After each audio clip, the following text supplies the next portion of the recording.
할렐루야. 예, 장로교 오래간만에 오니까 참 행복합니다. 제가 어제 설교 마무리하고 장로교를 위해서 기도하면서 생각을 좀 깊이 해봤습니다. 1985년경에 장로교 굉장히 어려울 때예요. 이쪽으로 이사 오기 전에. 그때 제가 6개월을 제가 주일 설교를 맡아서 했습니다. 6개월. 그래서 목사 되기 전이죠. 그때도 참 열심히 했는데 또 지난번 팬데믹 때 또 교회 사정으로 목사님 안 계셔서 제가 한 7개월 동안 설교를 한 적이 있습니다. 생각해보면 참 장로교하고 저하고는 뗄래야 뗄 수 없는 아주 깊은 그 사랑의 관계가 이렇게 맺어져 있지 않나 하는 생각을 합니다. 근데 이번에 또 이렇게 요청을 해서 제가 오게 되니까 더 마음이 기쁘고 어떤 면에서 보면 제가 이제 나이도 자꾸 먹어가니까 이제 얼마나 제가 주님 앞에 이렇게 말씀을 증거할 수 있는 때가 되겠나 하는 생각을 해보면서 오늘 제가 여러분에게 드리는 말씀은 하나님께서 이 교회에 성도들 한 분 한 분 기억하시고 또 가정마다 하나님이 복을 주시는 그런 마음 자세로 제가 말씀을 준비했습니다. 이 말씀을 들으시고 여러분 가정에 큰 힘을 얻으시고 금년에는 좀 여러분이 복을 받는 가정들이 되시기를 축복합니다. 물론 뭐 담임 목사님이 열심히 하시지만 또 저는 이제 나이 먹은 사람으로서 이 교회를 사랑하는 하나의 원로 목사로서 여러분에게 축복 기도하겠습니다. 여러분 많이 기도하시고 2025년에는 범사에 아주 형통한 복 그리고 끊어지지 않는 복의 복을 더한 복을 받는 귀한 성도들이 되시기를 축복합니다. 사람이 살아간다는 게 복이죠. 숨 쉬고 살아간다는 게 얼마나 복입니까? 그렇죠? 여러분 복으로 생각하십니까? 이 복에는 우리가 계산할 수 없는 그런 하나님의 은혜가 있습니다.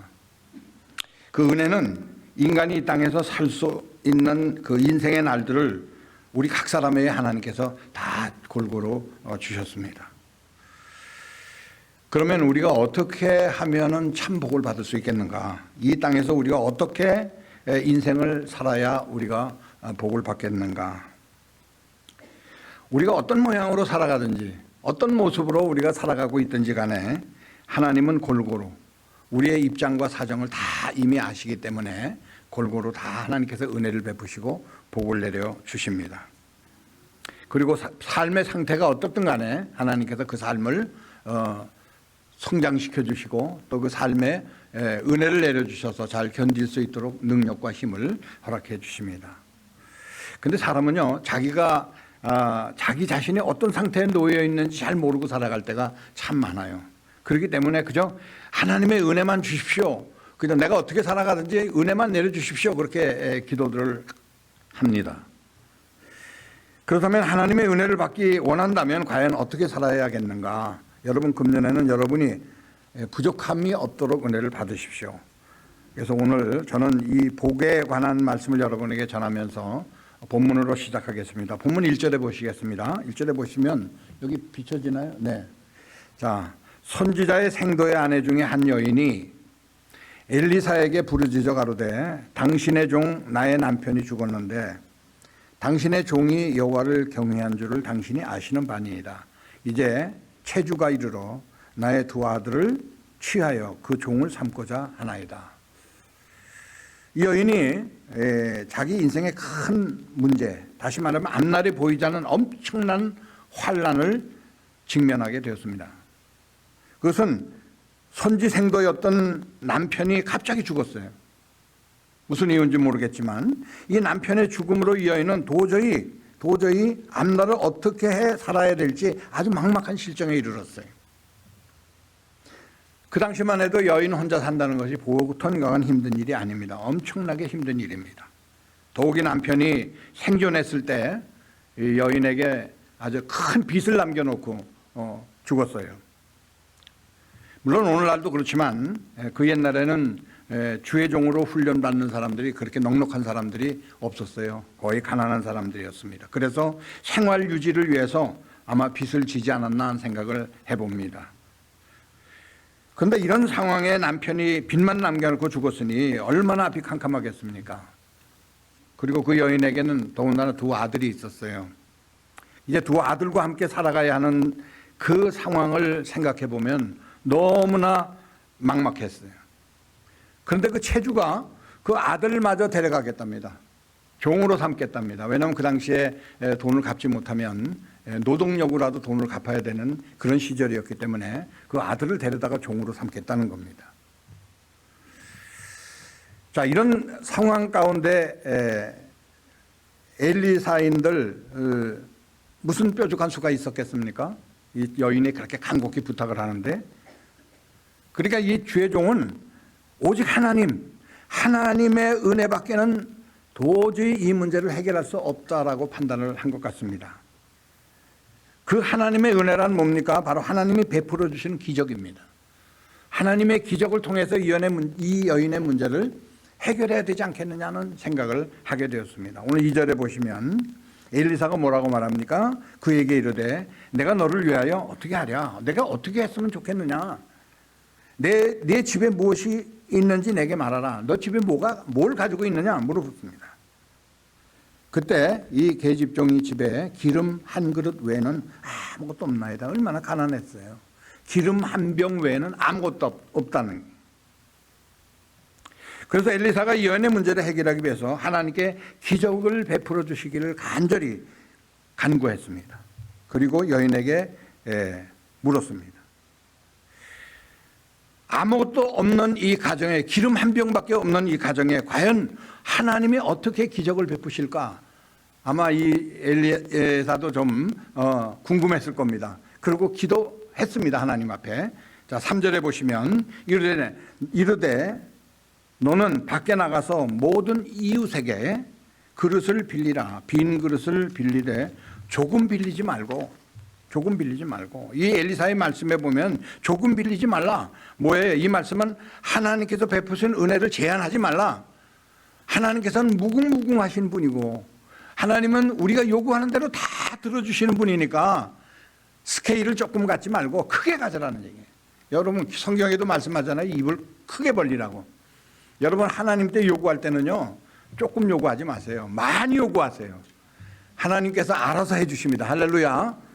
기도할 때마다 하나님 풍성하게 주십시오. 우리 가정에 이게 필요한데 이거보다 더 주시면 더 좋습니다. 더 주십시오. 이렇게 기도하세요.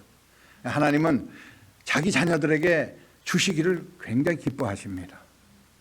오늘도 내일도 변함없는 하나님의 사랑은 끝까지 영원토록 변함이 없으십니다. 그냥 내 뜻대로 이 정도면 되겠지라고 하는 생각 버리고 그저 많이 주십시오. 자, 4절에 보세요.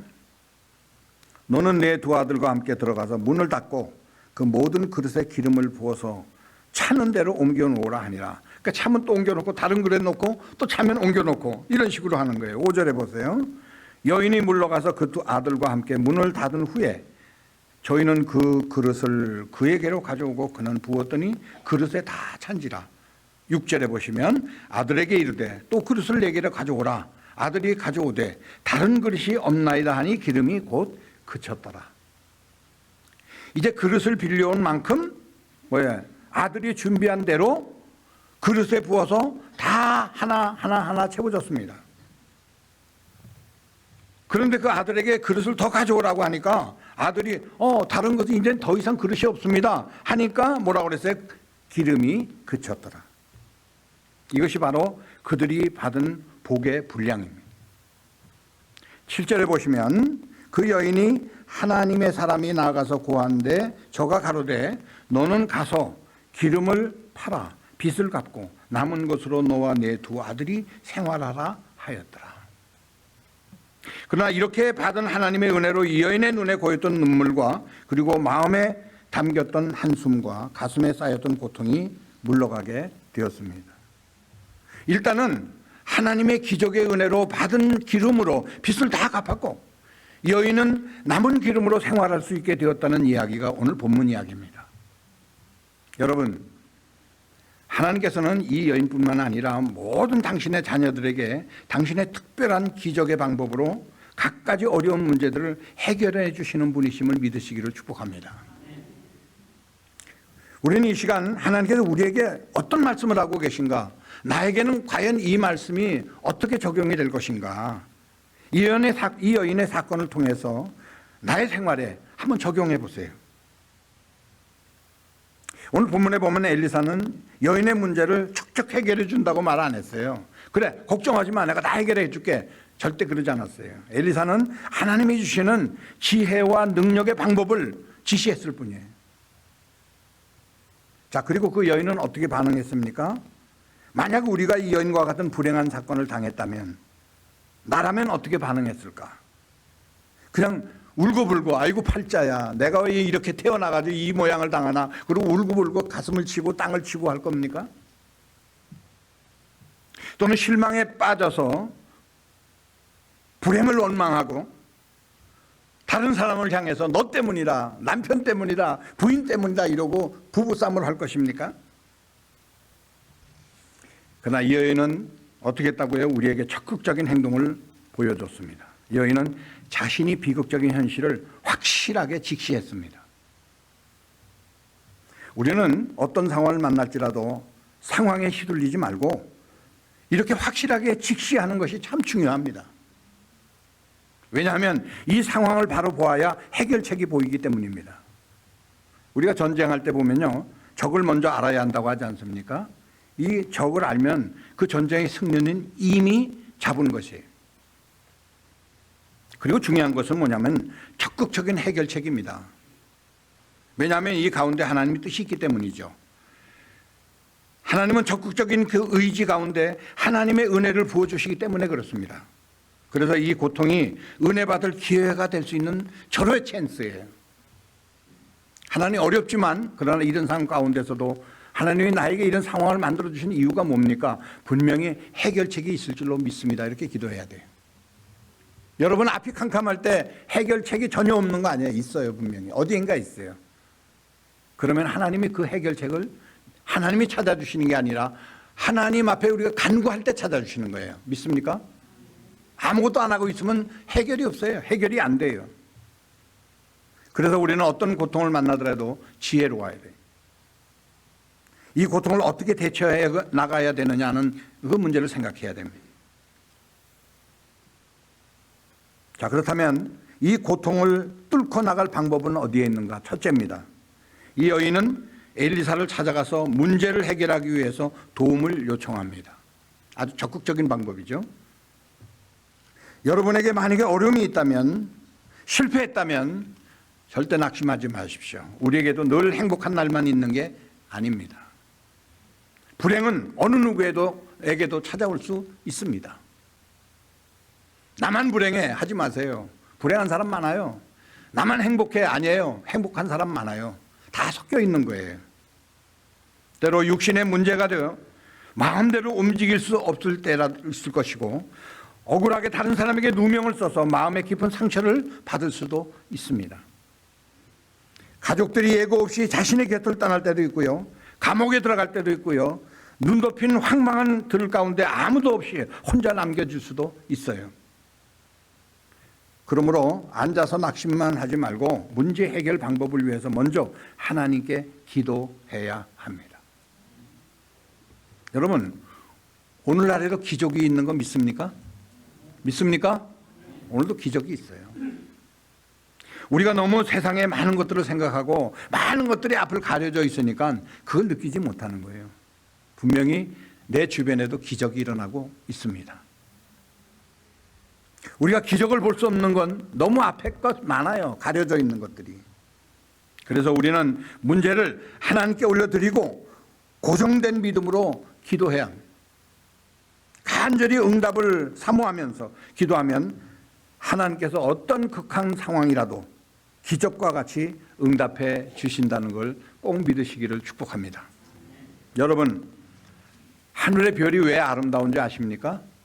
왜 아름다워요? 반짝반짝해서 아름답습니까? 아니에요. 하늘이 깜깜하기 때문에 아름다운 거예요. 이와 같이 여러분의 상태가 깜깜하게 막혀 있다 할지라도 그때가 바로 하나님의 빛을 볼 수 있을 때인 것입니다. 절망에 덫에 걸려 있을 때, 진흙 같은 고난이 나를 덮고 있을 때, 이때가 바로 하나님의 은혜의 빛을 볼 수 있는 때입니다.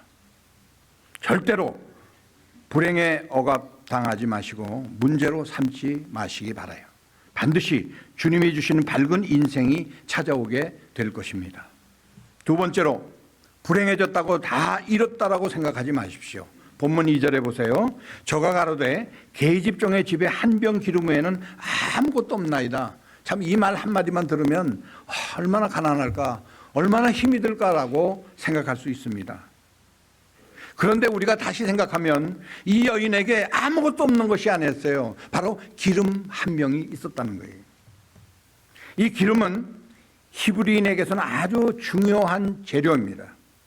예를 들면 조명용으로도 쓰고요, 약용으로도 쓰고, 화장용품으로도 쓰고, 등잔 기름으로도 사용되고 아주 중요한 생필품이에요. 자, 이 여인에게 있는 기름 한 병은 영적으로 생각할 때 가정을 지키려는 과부의 밑바닥 믿음이었다라고 우리는 생각해 볼 수 있습니다. 다시 말해서 이 한 병의 기름은요, 그 여인의 영적 재산입니다.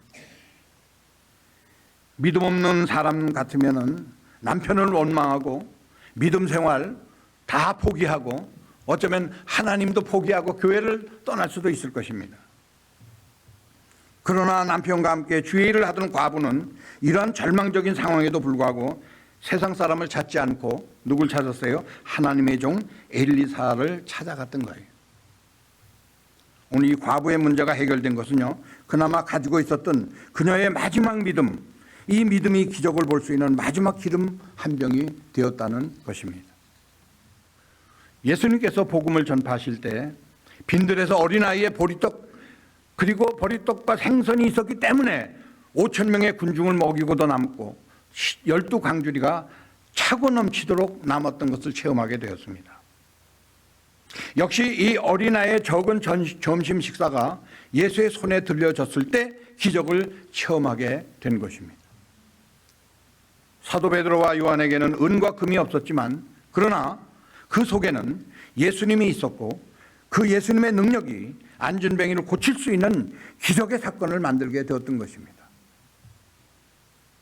하나님의 기적은 많은 것이나 좋은 것으로 역사하지 않습니다. 하나님의 기적은 그 사람의 믿음과 아낌없는 드림의 진실함에 있다는 것을 여러분 꼭 기억하시기를 축복합니다. 여러분 기적을 직접 체험하고 싶으십니까? 그러면 여러분의 믿음과 순수한 드림이 있어야 합니다. 하나님, 내 마음을 드립니다. 내 가정을 드립니다. 지금 내가 가지고 있는 모든 소유는 다 주님의 것입니다. 내 것은 아무것도 없습니다. 하나님께 드려야 돼요. 그러면 하나님의 능력을 믿는 믿음으로 하나님의 기적을 분명히 체험하게 될 것입니다. 한 병밖에 안 되는 작은 믿음이었지만 주주의 종에게 드림이 되었을 때 역사는 이루어지게 되었습니다. 여러분, 하나님은 우리에게 요구할 때 절대 없는 것을 요구하지 않습니다. 작은 것이라도 있는 것을 통해서 역사하십니다. 여러분 가정에 뭐가 있습니까? 여러분, 하나님이 그것을 통해서 역사하신다는 걸 꼭 믿으세요. 2025년에는 여러분 가정에 이런 기적들이 일어나시기를 축복합니다. 하나님이 모세를 부르실 때요, 그에게 있어서 뭐가 있었어요? 그에게는 평범한 지팡이밖에 없었어요. 근데 하나님은 이 평범한 모세의 지팡이를 통해서 민족을 구원하는 위대한 일을 행하셨다는 것 여러분 아시죠? 그러나 나는 가진 것이 없다라고 말하지 마세요. 적은 것이라도 주님 감사합니다.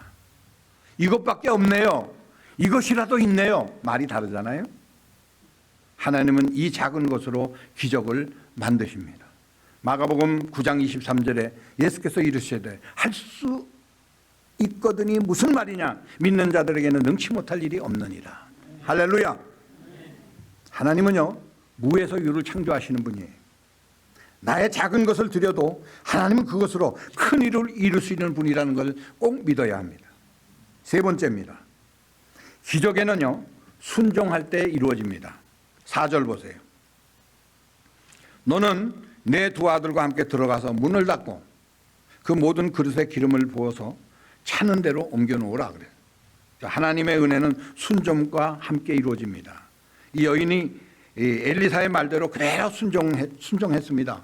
아이 뭐 그렇게 되겠어? 라는 생각은 조금 더 갖지 않았어요. 그저 하라는 대로 기름 한 병을 가져오라, 빈 그릇을 채워라, 문을 닫아라, 이제는 빈 병에다 기름을 부어라.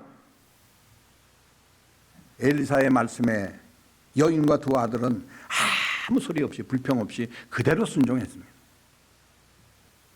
여기서 우리는 큰 교훈을 얻어야 합니다. 여러분, 성경에서 믿음과 순종은 함께 가는 거예요.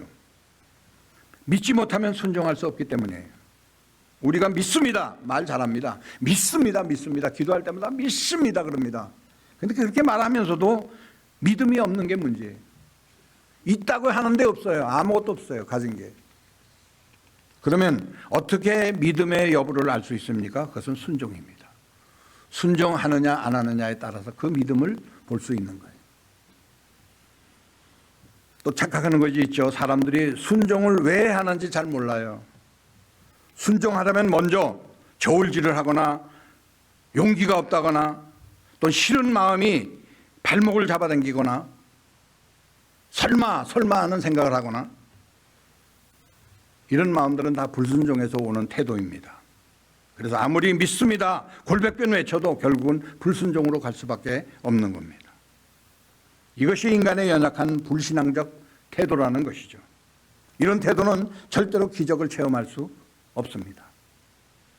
하나님은 순종을 통해서 기적적인 일을 행하십니다. 믿으시면 아멘. 네, 마지막 네 번째입니다. 기도 없이는 절대로 기적이 일어나지 않습니다. 자, 4절에 보세요. 너는 내 두 아들과 함께 들어가서 문을 닫고, 여기서 문을 닫는다는 말은 뭐예요? 기도하라는 뜻이에요. 문을 닫고 뭐 하겠어요? 문을 닫으면 골방이 되는 거예요. 기도방이 되는 거예요. 하나님은 아무에게나 기적을 보이시는 게 아니에요. 반드시 기도하는 자에게만 기적을 베푸시는 거예요. 사실 오늘날 우리의 삶 속에 하나님의 기적이 너무 필요한 시대입니다. 가정의 문제, 건강의 문제, 사업적인 문제, 교육 문제, 우리의 삶 속에 여러 가지 문제들이 많이 있어요. 저 자신도 목회하면서 얼마나 기적이 필요한지 몰라요. 기도할 때마다 하나님이 그 고통 가운데서도, 제가 목회하면서 고통도 많이 받았어요. 처음에 받았지만 그런 가운데서도 하나님께서 기적을 보여주시는데요, 정말 깜짝 놀랄 만큼 기적을 베풀어 주세요. 다른 사람이 생각하면 기적이 아니라고 생각할 수도 있겠지만 저에게는 기적이에요. 아, 이런 일도 있구나. 하나님이 이렇게 해결해 주시는구나. 하나님이 이렇게 인도하시는구나 하는 것을 얼마나 많이 체험했는지 몰라요. 더욱이 우리는 하나님의 은혜가 절대적으로 필요한 시대에 살고 있습니다. 그런데 사람들이요, 하나님께 구하잖아요. 뭐 누가 돈으로 좀 해결해 줄 수 없을까? 누가 좀, 뭐 여기는 안 그랬겠지만 한국 같은 데는 그렇잖아요. 좀 누가 높은 지위에 있는 사람이 문제를 좀 다 한 번에 해결해 줄 수 있는데 이런 요행을 바라는 사람들이 얼마나 많아요. 그러나 성경은 분명히 말하죠. 사람은 도울 힘이 없는 존재다. 이런 사람은 자신의 인생을 추하게 만드는 사람일 수밖에 없어요. 여러분들이 얼마나 하나님을 의지하고 하나님을 바라보느냐에 따라서 하나님의 기적의 은혜가 여러분에게 임하게 될 줄로 믿습니다. 성경에 보면 수많은 기적의 사건들이 있죠. 네. 왜 언제 일어납니까? 어떻게 해서 기적이 일어납니까? 그것은 전적으로 구체적인 기도를 통해서 일어납니다. 우리가 의식하지 못하지만 하나님의 기적은 날마다 일어나고 있습니다. 우리 주변에서. 여러분 이제 세심하게 이제 금년 한 해 동안 여러분 기도하세요. 기도 많이 하시고요. 우리 크리스찬들에게 가장 큰 문제가 있다면 기도하지 않는 거예요. 여러분 어려운 일을 만나는 사람마다 만나면 그렇게 말하죠. 내가 기도할게. 그래, 내가 기도할게. 그러면서 기도 안 해요. 어디 아파? 요즘 뭐 몸이 안 좋아. 그래, 내가 기도할게. 그리고 까맣게 잊어버려요. 그게 여러분 이것이 바로 오늘날 크리스찬들의 큰 문제예요.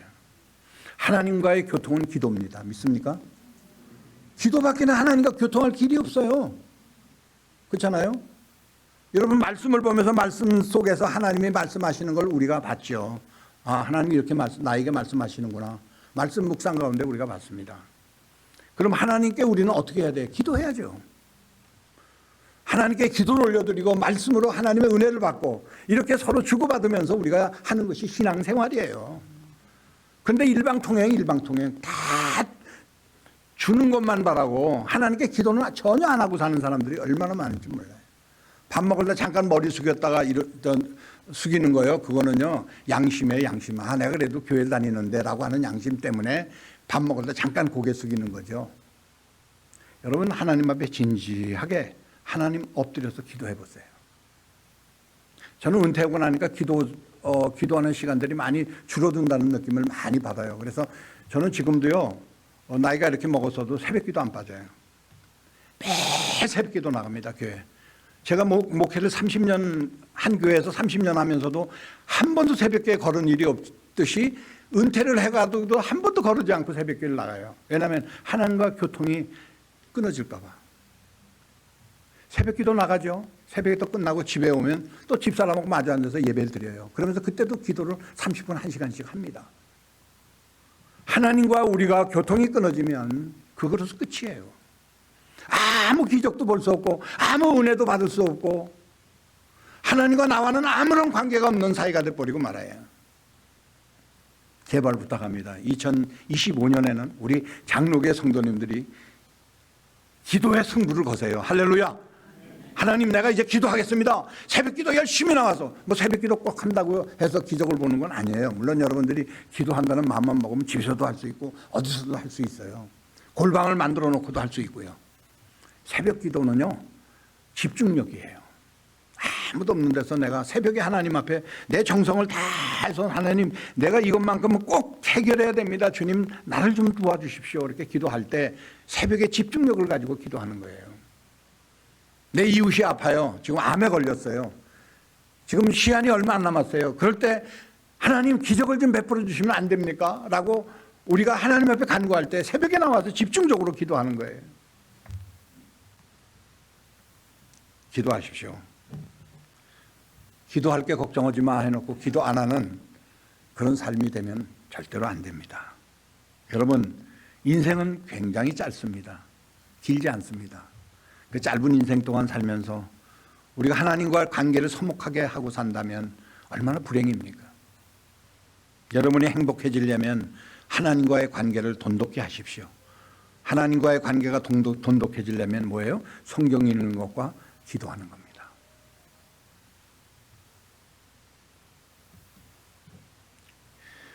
마태복음 6장 6절, 너는 기도할 때 네 골방에 들어가 문을 닫고 은밀한 중에 계신 내 아버지께 기도하라. 뭐라 그랬어요? 은밀한 중에 보시는데 아버지께서 뭐 한다고요? 갚으시리라. 할렐루야. 할렐루야. 하나님이 갚으신대요. 하나님이 약속하셨잖아요. 뭐 하면 갚으신다고요? 기도하면 갚으신다고요. 가만히 있는데 눈 멀쩡멀쩡 뜨고 있는데 하나님께서 갚으셔요? 아니에요. 기도하면 갚으신다. 하나님은 약속을 꼭 지키시는 분이실 줄 믿습니까? 믿습니까? 네, 하나님 살아계세요. 하나님 눈이 시퍼렇게 살아계세요. 그분이 한번 약속하시면 반드시 지키시는 거예요. 문을 닫으라. 엘리사의 명령은 기적을 위한 골방의 기도입니다. 이 기도가 기적을 만나는 기도입니다. 사랑하는 성도 여러분, 여러분의 기도의 골방을 만드십시오. 그리고 구체적인 내용을 하나님께 간구하십시오. 하나님의 기적의 능력을 체험하실 겁니다.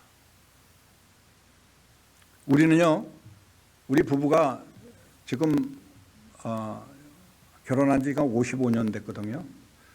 그런데 예수 믿고 나서 우리가 기도하면서요, 우리 사람은 요즘도 기도하면서 막 고자질합니다. 저하고 조금 부부싸움하면요, 그 고자질 다 합니다. 하나님 앞에 뭐가 이렇고 저렇고 막 고자질해요. 그래서 내가 항상 기도 끝나면 우리 사람은 또 내 고자질했어 그런다고요. 그래서 서로 웃고 말아요. 근데 우리가 모든 거 다 알아야 돼요. 사소한 것까지, 부부싸움한 것까지, 뭐 아이들과의 관계까지 다 하나님께 기도해야 돼요. 올해는 여러분의 삶이 끊어지지 않는 기름 한 병과 같이 끊임없는 기도로 하나님의 기적을 꼭 체험하는 귀한 성도들이 다 될 수 있기를 축복합니다. 사랑합니다. 사랑합니다. 그리고 꼭 그렇게 하십시오. 이제 장로교회가 더 하나님 앞에 성실하게 세워져 가면 그 안에 있는 성도들이 또 하나님의 은혜를 체험하고 복을 받게 될 줄로 믿습니다. 기도합시다. 우리의 생사화복을 주관하시는 하나님 아버지, 세상은 온통 우리를 불안하게 만들고 불행을 느끼게 합니다. 그러나 우리는 하나님 없이는 살 수 없음을 고백합니다. 이 온 세상의 나라들과 모든 주의 백성들 하나님의 도우심을 간구하고 있습니다. 부디 지켜주시고 보호하여 주시옵소서. 장로교회는 이 템파에 세운 지 참 오래되었습니다. 여기에 속해 있는 모든 성도들이 거쳐간 성도들만 해도 많은 성도들이 있습니다.